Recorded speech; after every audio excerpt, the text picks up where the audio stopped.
Oh, hey there. Just got done reading this book, The Wayfarer Redemption. It's by an author by the name of Sara Douglass. And from what I understand, she lives or lived down in Australia. I got done reading the book and I wanted to read a little bit more about Sara Douglass, find out what she was about and who she was. I was a little saddened by the fact to learn that she died. Been a few years now that she passed away. But she wrote 25, 30 books, and they're mostly of the fantasy variety, pretty much what this one was. Now, again, I had never read anything of hers before, so I really did not know what to expect, but I was pleasantly surprised by what was in the book.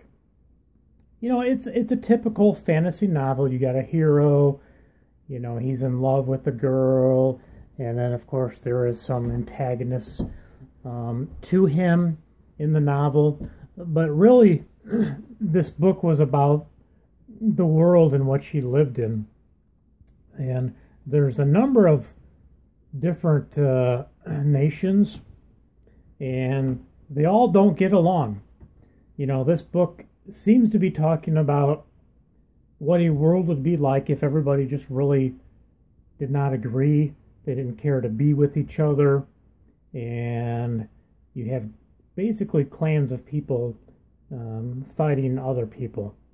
You know, it really is kind of an ugly side to what people or what different creatures could look like if they, in fact, just said, hey, you know, we're different. We're not even going to try and get along. We're going to stick by ourselves. You guys stick with yourselves, and that's going to be it. So I think, I don't want to put words in Sarah's mouth, but I think what she's kind of showing us is that, you know, there's a danger to living in a segregated society where, you know, people just are only looking after themselves and not necessarily the interests of others.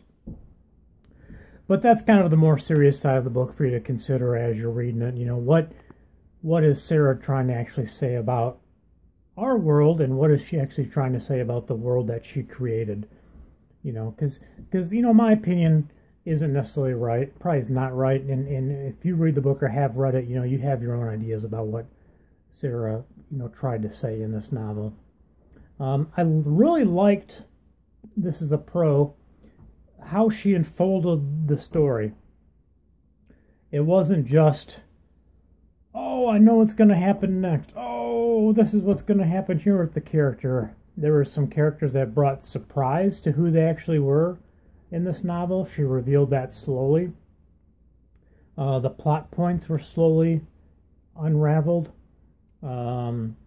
She dropped in, you know, little surprises here and there, little twists, if you will, about, you know, what the characters had to do, what they were about, their histories, and what their futures might be. So, you know, from that perspective, it kind of kept you on your toes a little bit about what actually was going on in the story. That was fun to read, you know, because life is that way. You don't know what's going to happen tomorrow.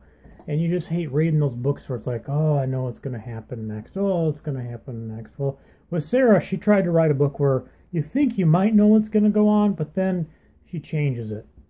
And that was brilliant on her part. I think she pulled it off.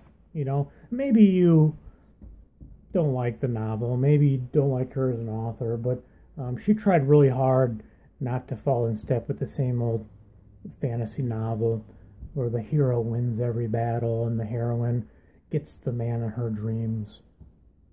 All right, folks, if you read this book or the trilogy, I guess it's part of a series of books, you know, tell me what you think about it. I'm considering going out and buying more of her books just so I can enjoy, you know, what she was all about and get to know her a little bit more.